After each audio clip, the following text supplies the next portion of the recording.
Hello and welcome. My name is Matt Fox and I'm an expert in parental narcissistic abuse.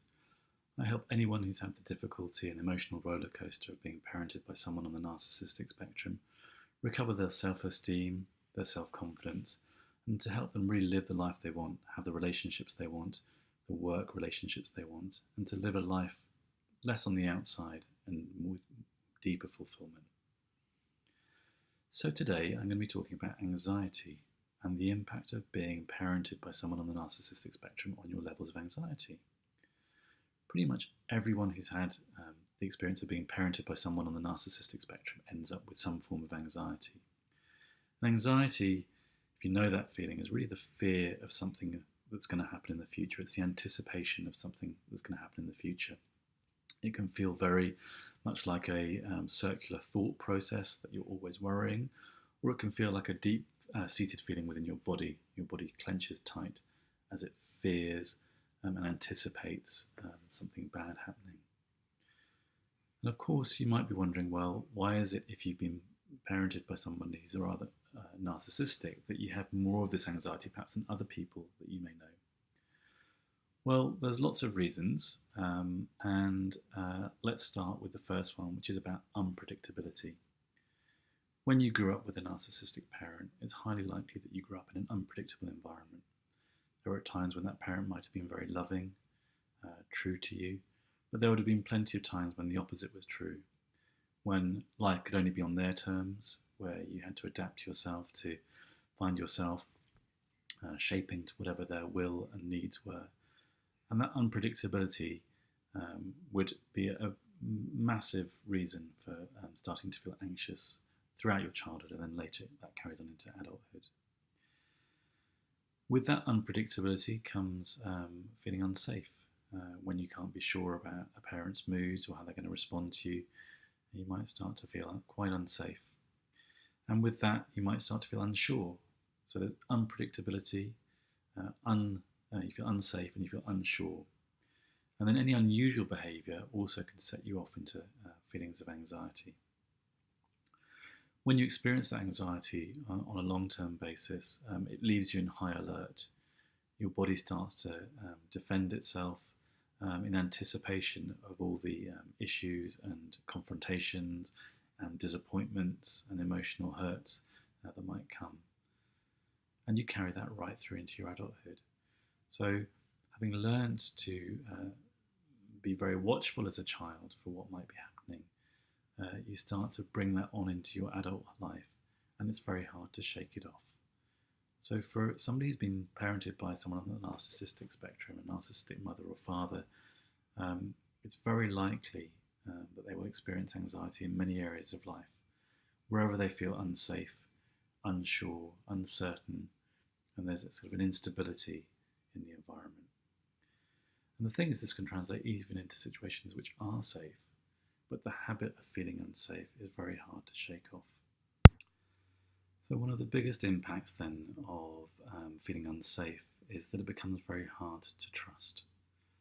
And throughout your life you may have experienced this, that when you live in an unsafe environment, and an unpredictable one, it's very hard to believe that the ground underneath you isn't rocky, that it's solid, and that you can trust your decisions and intuitions, because those will have been contradicted and dismissed and minimized throughout your life, whether that's your emotional thoughts, your feelings, your decisions, it may have been about your physical experience, all that would have been challenged, and it's very difficult to have a solid sense of yourself. So one of the questions I get asked the most is, well, I feel this anxiety, sometimes it's really crippling, how do I get rid of it? And of course, it's a really normal feeling, desire to want to get rid of anxiety. But the thing is that we can't really get rid of anxiety completely, and that's probably not the best thing either. I mean, it's healthy to have some anxiety. You want to know when you have to run away from a dangerous situation. If you were able to tune out your anxiety completely, then you wouldn't be able to know when to do that kind of thing. So we always want to hold on to some anxiety. But when anxiety is dialed up too high and becomes overwhelming, then clearly it's not healthy anymore. So I'd say that it's not that we want to get rid of anxiety, but we want to be able to tolerate anxiety and reduce anxiety. So here are some really helpful tips that can help you with that. The first thing, as I said, is not to think about dismissing anxiety. It's like if I tell you not to think of the elephant, of course you think of the elephant. So if you try and tell yourself, I mustn't be anxious or I shouldn't be anxious, then you can be pretty much guaranteed that the anxiety will increase or at least remain. So the first thing is to come into an acceptance and a relationship with your anxiety, getting to really know it if you can. And for each person, the experience of anxiety is different. You may be somebody for whom anxiety is primarily in the head. It's a set of thoughts that spiral round and round. I must, I should, what will happen if, I'm so scared, I'm so worried. And that can be very, very exhausting. For other people, it can be just a feeling in the body. It might be that your chest clenches, your tummy clenches, or that you feel like a pressure on your shoulders or your neck or your jaw, and that you're holding the anxiety as a tension in your body. And for some people, it might be both. So being aware of how you experience anxiety is really important. And the second thing to say is that, well, anxiety is uncomfortable. It's normal to want rid of it or to reduce it, but it won't kill you. It might feel like it will sometimes, particularly if you experience panic attacks, but it won't. It really won't kill you. And I'm sure you can think of some experiences that have been dreadful and anxiety-making, but you've survived them. You're here. You're listening to this with me right now. And that brings me to the third point, really, which is about being present and alive to the moment, in whatever your experience is. And one thing that can really help is to cultivate the capacity to become an observer of your feelings and your thoughts, rather than being carried away on the wave of them.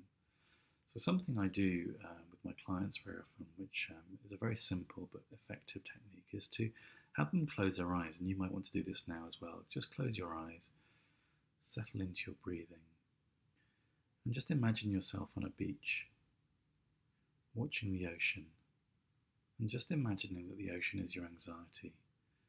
So right now it might be very flat, or there might be small choppy waves, or there might be very big waves if you're really caught up in a lot of anxiety. And what you're doing is you're just observing the nature of the waves, the ebb and the flow, the coming in of the waves as they reach the beach, but being aware all the time that you are on the beach. You are not the waves right now. You're just observing the waves. And that's really cultivating that capacity to observe the nature of the anxiety rather than becoming it. And alongside that, you can say to yourself a very simple mantra, which also helps create this distance from your anxiety.